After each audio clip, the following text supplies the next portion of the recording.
Se você é aquela típica pessoa de exatas que consegue resolver 1 milhão de cálculos enormes, mas surta quando vê uma questãozinha de interpretação de textos, ou então aquela questão que tem um enunciado gigante, fica nesse vídeo até o final porque hoje eu vou te ajudar a lidar com isso.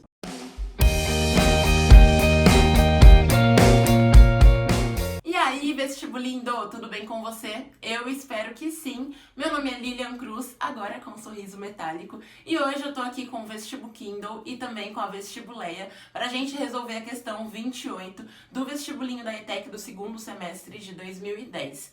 E se você não entendeu o porquê de resolver uma questão que é relativamente antiga, já se inscreve aqui no canal, porque isso mostra pra mim que você não está acompanhando esse canal. E olha só, antes de começar a resolução, já vou te contar o porquê de pegar uma questão que é um pouco mais antiga, tá? O ideal quando você vai estudar para o vestibulinho da ETEC não é que você só trabalhe as provas mais novas, né? Ou seja, não é analisar só as provas novas, mas sim analisar as novas e também as que foram feitas algum tempo atrás, né? Para que assim você consiga realmente traçar um perfil do vestibulinho da ETEC, que é inclusive o que eu fiz para conseguir chegar na checklist ETEC. Eu analisei mais de 20 provas do vestibulinho da ETEC. Então, quando a gente resolve também essas questões que são um pouquinho mais antigas, a gente consegue perceber detalhezinhos que sempre estiveram presentes e também a gente pode aí acabar topando com um tipo de questão que pode voltar numa prova mais nova ou até mesmo que pode ser bem semelhante, tá? Porque o vestibulinho, ele não vai pegar uma prova que foi super recente e colocar questões muito parecidas, mas ele pode colocar questões parecidas com uma prova um pouco mais antiga que as pessoas têm uma certa tendência de ignorar, tá bom? Então agora, sem mais delongas, vamos pro enunciado dessa questão, que esse enunciado é um tanto quanto grande. E olha só, ele fala assim pra gente: as construções custam caro e geram dívidas. De uma casa para um país, o salto é enorme. O crescimento econômico do Brasil quase sempre foi sustentado com base em endividamentos do Estado e das empresas privadas. Assim, a construção de infraestrutura urbana e industrial, além do financiamento da produção e do consumo, dependeu basicamente de empréstimos de curto, médio e longo prazos. Deste modo, foram construídas obras como a usina hidrelétrica de Itaipu, a termonuclear de Angra dos Reis, a ponte Rio-Niterói e a rodovia transamazônica. A economia precisava crescer para poder pagá-las. Então, pausa para respirar e também para entender o que esse primeiro parágrafo falou pra gente, né? Porque quando a gente tem uma questão que tem um enunciado um pouco mais extenso, com 2, 3 parágrafos ou mais, é legal que a gente vá analisando parágrafo por parágrafo para conseguir chegar na ideia geral do texto quando terminar de ler, sem a necessidade de ficar voltando muito nos parágrafos para conseguir resolver, tá? Então, basicamente, a primeira coisa que essa questão fala pra gente aqui, né, é que a economia do Brasil, ela cresceu a partir das construções.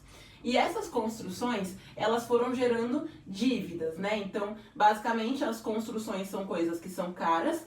Essas coisas caras, elas fazem o país crescer, só que elas acabam gerando dívidas. Ou seja, provavelmente, a questão vai querer entender, né, pra gente, esse aspecto, sabe, do crescimento econômico versus, né, as dívidas que um país acaba fazendo para conseguir se sustentar, tá bom? Para conseguir crescer e evoluir, né? Então, vamos continuar aqui agora, olha só.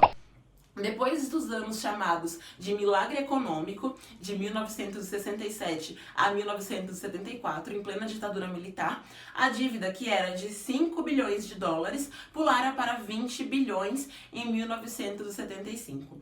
Ou seja, então, num período de menos de 10 anos, a dívida do Brasil aumentou quase 4 vezes, né? Aumentou praticamente 4 vezes. Pulou de 5 bilhões para 20 bilhões, tá bom? Então, a gente teve um crescimento, né? Na hiperinflação dos anos 1980, a dívida chegou na casa dos 100 bilhões de dólares, alcançando 129 bilhões em 1995. Novos empréstimos pagavam os antigos empréstimos, numa bola de neve crescente.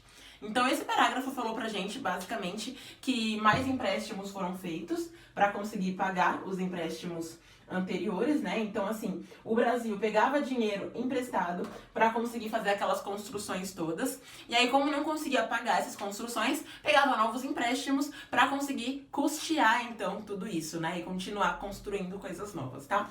E aí, ele fala pra gente que teve esse crescimento num período aí bem curto. Vamos agora pro último parágrafo. Hoje, a dívida externa total está estimada em cerca de 20 Desculpa, 20 não, de 200 bilhões de dólares. Embora o país tenha crescido e criado na última década reservas internacionais positivas em torno de 240 bilhões. Um fato considerável e que não significa que superamos a massa distribuição de renda e a falta de cidadania para a maioria dos brasileiros. Então, o que esse último parágrafo falou pra gente? Isso aqui é muito importante, né? Vou até tirar daqui. O último parágrafo, ele disse que basicamente, apesar do Brasil ter crescido muito, então a gente... Eita, escrevi tudo errado aqui, né? Então a gente teve um crescimento, sabe? Então, apesar de ter existido esse crescimento, apesar de ter tanta construção, o que acontece é que a renda continua má distribuída, né? Então aqui a gente tem uma má distribuição de renda, tá? Vou até só colocar a má distribuição aqui, tá bom? Então, basicamente, o texto falou pra gente o quê? Ele falou que essas dívidas, essas construções geraram dívidas, essas dívidas não foram pagas, o que foi gerando uma dívida externa muito grande, de 200 bilhões de dólares, porque eles pegavam empréstimo para conseguir pagar as dívidas, e que apesar desse crescimento todo, dessa expansão toda, de usina, de rodovia, de estrada, tudo sendo construído, a desigualdade continuou. Então a questão basicamente mostrou pra gente um paradoxo, né? A gente teve um crescimento geral do país, só que a população continua sofrendo aí com a má distribuição de renda, tá bom? Agora vamos ler então as nossas preciosas alternativas para saber qual é a certa e também vamos ver a pergunta para saber o que a questão quer saber da gente. E a questão quer saber o seguinte: assinale a alternativa que contenha uma conclusão válida sobre o texto. Então, a conclusão que a gente chegou nesse texto é que houve um crescimento com base em dívidas, porém ainda tem desigualdade, tá? Então, vamos ver se alguma alternativa fala mais ou menos isso pra gente. Olha só, a A fala pra gente assim: as dívidas do país foram crescendo até os anos 2000, momento em que há uma virada e uma retomada do antigo crescimento sem dívidas. Primeiramente, a gente não tem no texto aqui algum momento em que não teve dívida, né? O texto já fala pra gente, desde o primeiro parágrafo ali, que esse crescimento tem a ver com a construção, tem a ver com dívidas. Então a alternativa A já tá um pouco errada por isso. E em segundo lugar, ela tá errada também, porque apesar da gente ter reservas internacionais de mais de 240 bilhões de dólares, a gente tem a dívida externa, né? A questão fala aqui, ela deixa claro que a dívida externa está estimada em cerca de 200 bilhões. Então, não parou de ter dívidas, né? Por isso, a alternativa A não é a alternativa correta. Vamos para B agora. O Estado Nacional cresceu historicamente com base na hiperinflação e nos gastos com o setor de serviços, o que garantiu nossa independência econômica. What? Como assim? Primeiro, que se o país tem tanta dívida externa, automaticamente ele não tem tanta independência econômica assim, né? E segunda coisa é que, na verdade, esse crescimento aconteceu por conta das construções que foram feitas e foram gerando dívidas. Então, a alternativa B, além de ser meio incoerente, porque ela começa dizendo uma coisa e termina dizendo outra, ela não tem a ver com o que o texto expôs pra gente. Então, descartada também. Agora, a alternativa C. A economia nacional cresceu com base em dívidas, sim, mas não promoveu igualitariamente o desenvolvimento social e a melhoria da vida da maioria da população.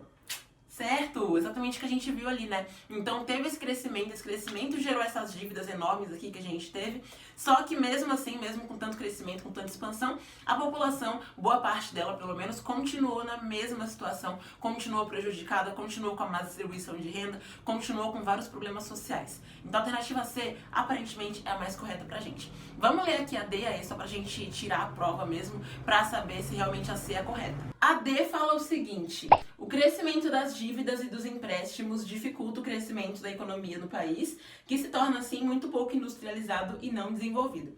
Olha a incoerência. Essas dívidas e empréstimos foram feitos justamente para que o país se tornasse mais desenvolvido, né? Para a construção de pontes, de rodovias, de estradas, de empresas e tudo mais. Então, a alternativa D, ela acaba quebrando ela própria, sabe? Então, a D não pode estar certa. E vamos então, por fim, ler a E, que fala pra gente que o Brasil, desde os anos 60, cresceu economicamente e assim eliminou a sua condição de país agrário exportador e subdesenvolvido. Errado, porque o Brasil não eliminou eliminou essa condição com o início da industrialização. Na verdade, o Brasil ainda é um país que exporta muita coisa, que tem essa característica de exportação, ainda é um país muito dependente de outros países também, e não é considerado um país super desenvolvido, tá? Então, por isso, a alternativa C de casa é a nossa alternativa correta para essa questão aqui. E com isso, você viu como é que a gente interpreta uma questão que tem um textão, né? Agora, se você quiser mais questões de português aqui no canal e que envolvam aí também outras matérias, porque essa tem uma pincelada ali de geografia, né? A parte de geopolítica, clique em gostei nesse vídeo e comenta aí, quero mais interpretação, para eu trazer mais vídeos nesse estilo para você, tá? Um big beijo, me acompanha lá no Instagram também, que todos os dias nos stories eu estou por lá com dicas e muitas informações úteis. E a gente se vê no próximo vídeo. Tchau!